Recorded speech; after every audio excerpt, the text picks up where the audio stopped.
All right. I'm both pleased and intimidated that some people are choosing to take notes. Okay. Can you hear me okay? Yeah? Okay. So my name is Janine. Many of you know me. I work here as an academic advisor. I am also a TESOL instructor, which means I teach English to speakers of other languages. And my family and I are regenerative farmers. And as of April 18th, I will be a graduate of the Masters of Education program here. Yeah. So in this talk, I will explain why nature should be considered essential pedagogy, especially in the newcomer English language classroom. Research reveals that separation from nature is harming us on an individual, community, and global level. I believe that the newcomer classroom is the ideal place to help people discover and develop their ecological literacies to combat these harms. First, I'll talk about the way that nature deficit harms us.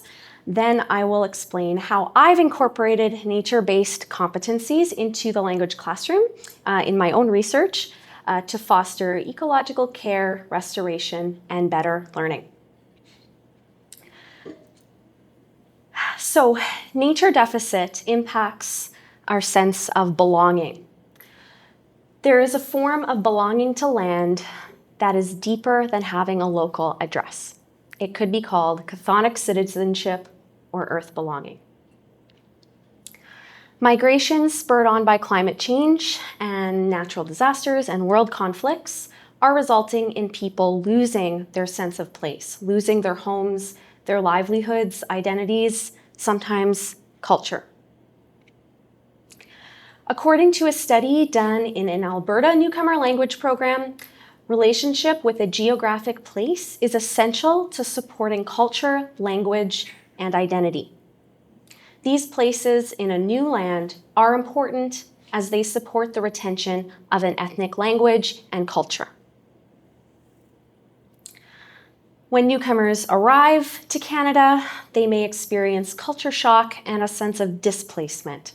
Additionally, there is a strong sense of urgency to have their survival needs met. So food, shelter, a job, education for their kids, that's all top priority. And forming a connection to their new environment is not always on that list of priorities.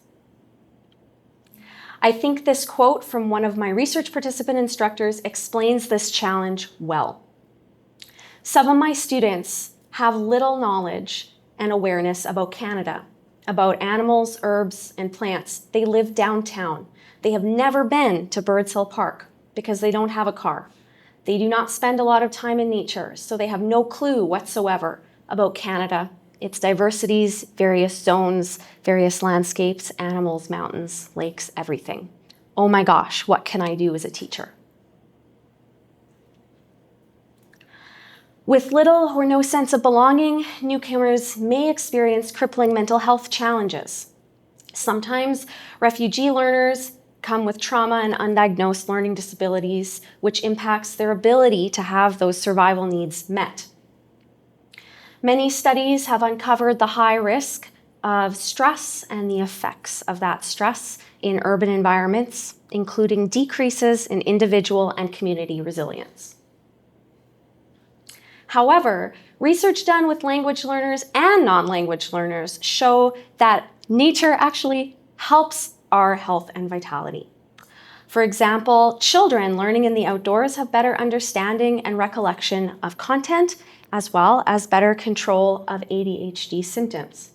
Adults who spend time in nature have fewer risks associated with stress, such as high blood pressure, high cholesterol, obesity, and other immune system compromises. So one of my research participants made an observation that may seem obvious. You're in survival mode, so you're not actually thinking about finding a park. Whereas if it were your top priority, that might help you out in your survival struggle. Nature deficit negatively impacts learning. For adult learners, the digital world is a normal part of daily life, but the net generation has a shorter attention span, is easily bored, visually oriented, accustomed to instant gratification. Guilty.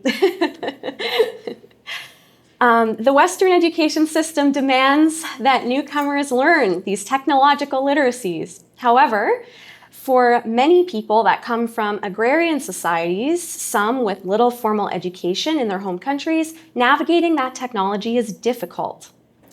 Canada also has complex assessment and language level requirements, which adds mental pressure for these students.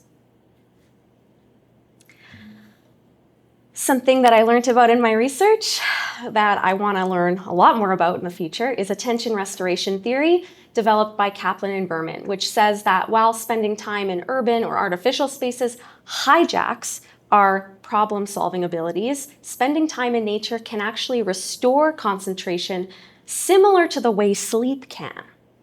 In fact, their study went so far as to say even looking at a picture of nature has restorative effects on our brains. That was very good news for me as a TESOL instructor.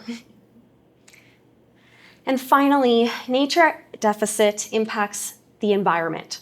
Currently, most humans live in urban, human-built, technologically enhanced environments that obscure our connection to water, soil, and food, and non-human species, nature.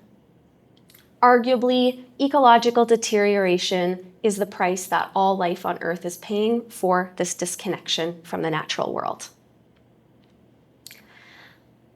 In Western society and Western education systems and in the English language, nature and humans are seen as separate. This worldview, we are coming to realize, causes what Breckenridge calls bioestrangement. This separation allows for the colonization of the natural environment through tourism marketing, commoditized recreation, factory agriculture, and capitalism, not to mention our textbooks and learning materials that are not inclusive of nature as a living being that sustains us. Many newcomers, historically and today, have romanticized views of the Canadian environment. A student of mine once excitedly came up to me raving about how clear the lakes in Manitoba are and how he loves to go fishing there. No fishing license required, he said. I suppose that compared to many countries where pollution and overcrowdedness is obviously encroaching natural spaces, Canada must feel vast and untouched and unstoried and free to use. Sadly, most of us act the same way. In the language classroom, the survival needs of the newcomers are not seen as cohesive with the survival needs of the environment. Ecological literacies will determine the human future and that of the planet. In essence, I believe that nature should be seen as essential pedagogy and a survival topic. So, how can we make this topic, how can we bring this topic into our language classrooms? Through my research, I've developed 4 nature-based competencies. I say developed, I discovered 4 nature-based competencies that can help us integrate these benefits into the language classroom and beyond. So the first is multisensory learning. Learning takes place through interaction between the mind, the body, and the world. So one way to incorporate multisensory learning, and this is just one way, is by bringing realia or natural artifacts into the classroom.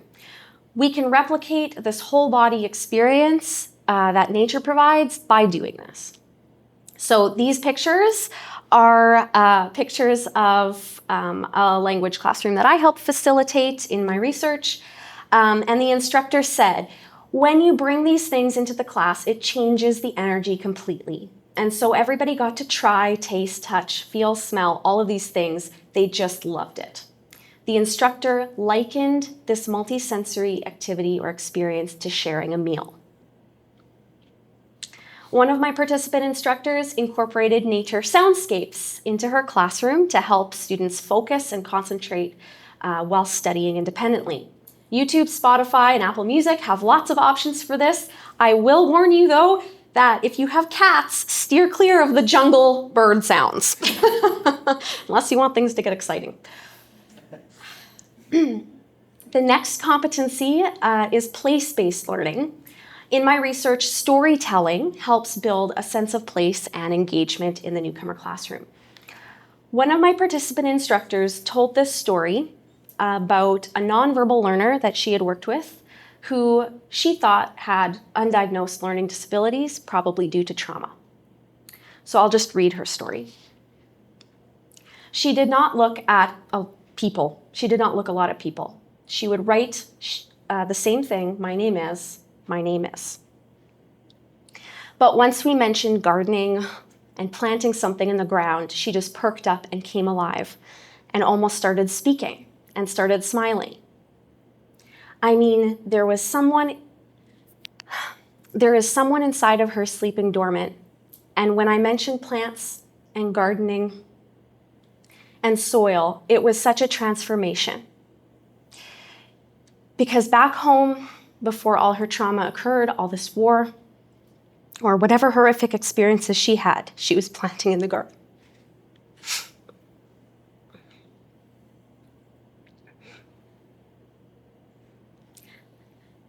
The strength of these stories lies in the way we learn to see ourselves in relation to a place and helps us to better understand the wisdom of how to live sustainably within that place.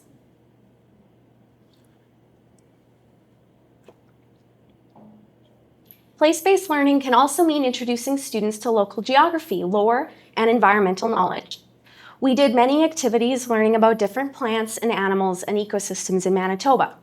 The benefits of incorporating place-based learning include increased motivation, better writing skills, and just increased participation in general. Vitality and health are also one of the competencies, and I find is just a natural result of incorporating nature into the classroom. It can open the door for culturally sensitive teaching and listening around healthcare topics in particular. So I'll just read another little story about how one instructor, one of my research participants, introduced healthcare. It was through discussion. So I introduced nature, and then it prompted the discussion. Like some people were saying, in my tribe, my family used to help deliver babies for generations. Oh, and in my family, in my village, we put bones together. And then everyone started saying, oh, my family is famous for this, my family's famous for that. And I noticed how it really brought people together, especially my literacy students. The final competency is ecological peace building. One way to develop this competency is to integrate Indigenous teachings and materials into the classroom. Truth and reconciliation topics are already mandatory in many English language classrooms in Canada. Since many newcomers are Indigenous to their home countries, this topic is actually really relatable for them and opens up doors to share and learn ways to peace build in our natural communities. Sustainability topics can also be linked to survival. Another quote from one of my participants: if somehow you can tap into the metaphor of helping nature or helping yourself by helping nature, because we are part of nature, so it fits into survival too. And so if you say shopping at thrift stores helps the environment, then you're also helping them. And it doesn't make it into I'm shopping at thrift stores because I'm poor. So this is just one example. So in summary, newcomers face barriers related to settlement stress, culture shock, and artificial learning environments.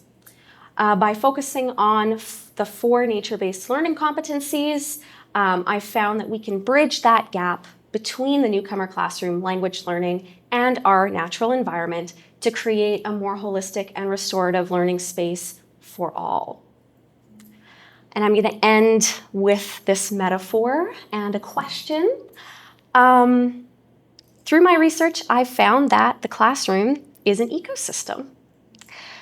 What part of the ecosystem are you? What is building your soil and what's an invasive species? Are you merely sustaining what you have, or are you restoring your ecosystem? I would love to hear your thoughts about this. So come talk to me. Thank you.